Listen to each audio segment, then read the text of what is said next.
দেশ ছেড়ে থাইল্যান্ড গেলেন সাবেক রাষ্ট্রপতি আব্দুল হামিদ। জোকার হামিদ পলাইছে, কেমনে পলাইছে, কে কে দায়ী আমরা খুঁজে বের করছি। আজকের এপিসোডে প্রমাণ সহ সব দেখাই দেব। তবে এখন আইনশৃঙ্খলা রক্ষাকারী বাহিনী যারা উদ্দেশ্যপ্রণোদিতভাবে অপরাধ করে তাদের এগেইনস্টে আমরা কাজ করতে পারি। আলহামদুলিল্লাহ, এর চেয়ে ভালো নিউজ কি হতে পারে যে আব্দুল হামিদ সাহেব আওয়ামী লীগের যে ঘটনাটা ঘটছে এটা যারা জড়িত তাদের অবশ্যই শাস্তির আওতায়, আর যদি না হয় স্যার এটার বিপক্ষে তারা যদি শাস্তির আওতায় না আনে সেই সময় আমি চলে যাব। দর্শক, দেশ ছেড়ে পালালেন সাবেক রাষ্ট্রপতি আব্দুল হামিদ। তার এই দেশ ছেড়ে পালানোটাকে বর্তমান সরকার যারা আছেন তাদের অপারগতা কিংবা তাদের দায়িত্বর ত্রুটি হিসেবে দেখছেন সাধারণ ছাত্র জনগণ। তারা মনে করছে জুলাই আন্দোলনের পরে যে গণবিপ্লব হয়েছিল সেই গণবিপ্লবকে দিন দিন যেন ম্লান করে দিচ্ছেন এই উপদেষ্টা কমিটি কিংবা বর্তমান যারা সরকার আছে ডক্টর ইউনূসের সরকার। এজন্যই ছাত্র জনতা আবারও রাজপথে নেমে এসেছেন। তবে রাজপথে নেমে আসাতে সেই সাবেক রাষ্ট্রপতি আব্দুল হামিদ যিনি বাংলাদেশ ছেড়ে পালিয়েছিলেন তাকে থাইল্যান্ডে গ্রেপ্তার করা হয়েছে বলে একটি মন্তব্য ইতিমধ্যে পাওয়া গেছে। বিস্তারিত দেখুন আরও কিছু তথ্য। সাবেক রাষ্ট্রপতি আব্দুল হামিদের দেশত্যাগের বিষয়ে পুলিশের বিশেষ শাখা থেকে স্বরাষ্ট্র মন্ত্রণালয়ে নিষেধাজ্ঞা নথি পাঠিয়েছে কিনা তা জানা নেই স্বরাষ্ট্র উপদেষ্টার। 3 দিনের মধ্যে তদন্ত প্রতিবেদন পাওয়ার পর জড়িতদের বিরুদ্ধে ব্যবস্থা নেওয়া হবে জানিয়েছেন তিনি। এদিকে জনভোগান্তি এড়াতে আন্দোলনে রাস্তা অবরোধ না করার আহ্বান জানিয়েছেন তিনি। শ্রীলঙ্কা আবারও রপ্তানিতে শীর্ষে। গেল বুধবার দিবাগত রাতে দেশত্যাগ করেন সাবেক রাষ্ট্রপতি আব্দুল হামিদ। হজরত শাহজালাল আন্তর্জাতিক বিমানবন্দর থেকে থাই এয়ারওয়েজে দেশ ছাড়েন সাবেক এই রাষ্ট্রপতি। জুলাই আন্দোলনে হত্যা মামলার আসামি এভাবে দেশ ছাড়ার ঘটনা জানাজানি হলে শুরু হয় সমালোচনার ঝড়। আব্দুল হামিদের দেশত্যাগের ঘটনায় এখন পর্যন্ত বিমানবন্দর ও তার নিজ জেলা কিশোরগঞ্জের 4 পুলিশ কর্মকর্তাকে বরখাস্ত করা হয়েছে। যদিও সংশ্লিষ্টরা জানিয়েছেন কোনো নিষেধাজ্ঞা না থাকায় অনায়াসেই দেশ ছাড়েন আব্দুল হামিদ।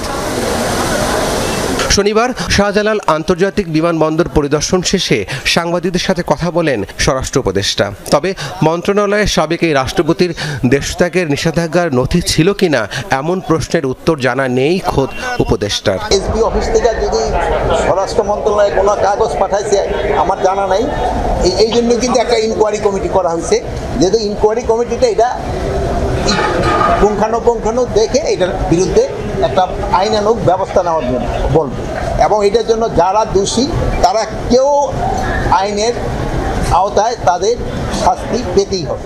এদিকে চলমান আওয়ামী লীগ নিষিদ্ধের আন্দোলনে রাস্তা অবরোধ করে জনভোগান্তি না করার আহ্বান স্বরাষ্ট্র উপদেষ্টা। তাদের দাবি দেওয়াগুলি আমি অযৌক্তিক কারো বলবো না, তারপর যদি যৌক্তিক দাবি থাকে প্রপার জায়গায় করলে সবচেয়ে ভালো।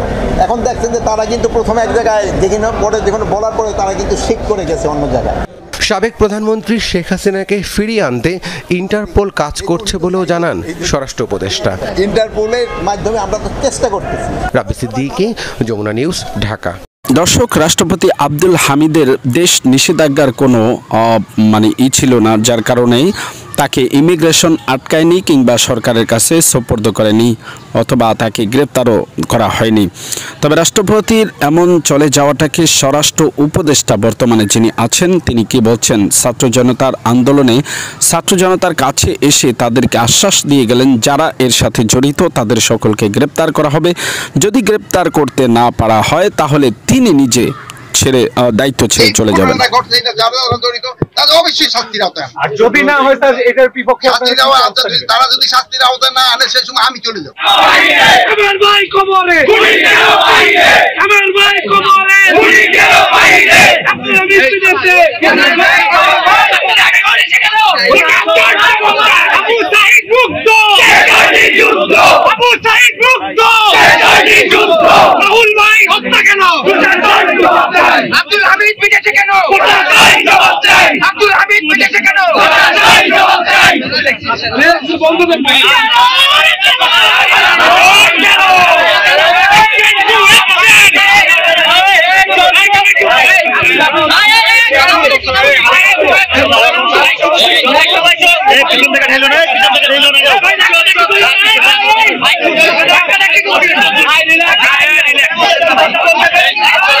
কথা শুনবেন নাকি? ভাই আমরা দয়া করে চুপ করি, সবাই চুপ করি না, সবাই চুপ করি না, বসো আমরা চুপ করি না, সবাই বসো বসো। এখানে কেউ বাইরে আছে?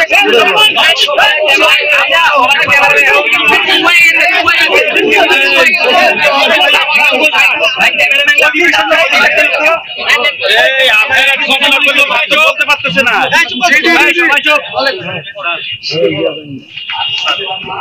এই ঘটনাটা ঘটছে, এটা আমার অবশ্যই ঘটছে, এটার জন্য যারা দায়ী তাদের শাস্তি আওতায় আনা হবে।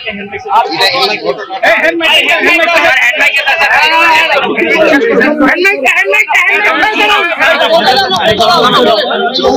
ঘটনাটা কোনো অবস্থায় ঘটা উচিত হয় না। এটার জন্য যারা দায়ী অলরেডি অর্ডার করা হয়েছে, তাদের শাস্তি আওতায় আনা হবে। প্রতিশ্রুতি না, আমরা কিন্তু অনেক জায়গায় অ্যাকশনও যাচ্ছি। আমাদেরকে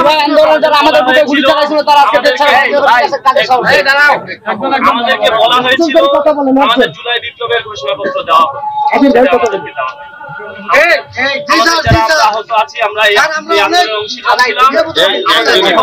নিরাপত্তাহীনতায় ভুগতেছে। আপনারা দেখছেন আমরা তো জেলা পর্যায়ে আছি, আমাদের শীর্ষ পর্যায়ে যারা হাসনাত ভাইসহ তাদের লাইভ নিরাপত্তাহীনতা। যেমন হাসনাতের সাথে যারা কি করছে, আমি তো হাসনাতের সাথে ঘটনা ঘটার সাথে সাথে কথা হয়েছি, ওই দিন রাত্রে কিন্তু আমরা 54 জন যে আইনের আওতায় নিয়ে আপনারা গ্রেফতার করতেছেন কিন্তু বিচার হচ্ছে না কেন? তাদেরকে আবার বাইরে হয়ে ঘুরে বেড়াচ্ছে কেন?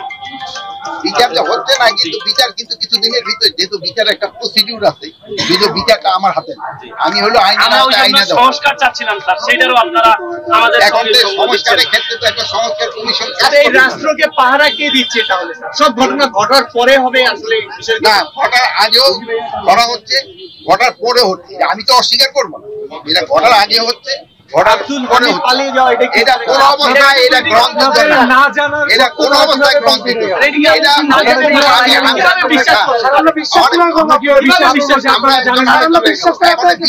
আমি এটা এখানে আসার পরে জানতে পারছি, আমি সাথে সাথে এটার সাথে যারা কনসার্ন তাদের সাথে কথা বলছি এবং তাদের বলছি এটা আইনের আওতায় থাকুক। আমি শুধু এর না, আমি চিফের পেজের সাথেও কথা বলছি।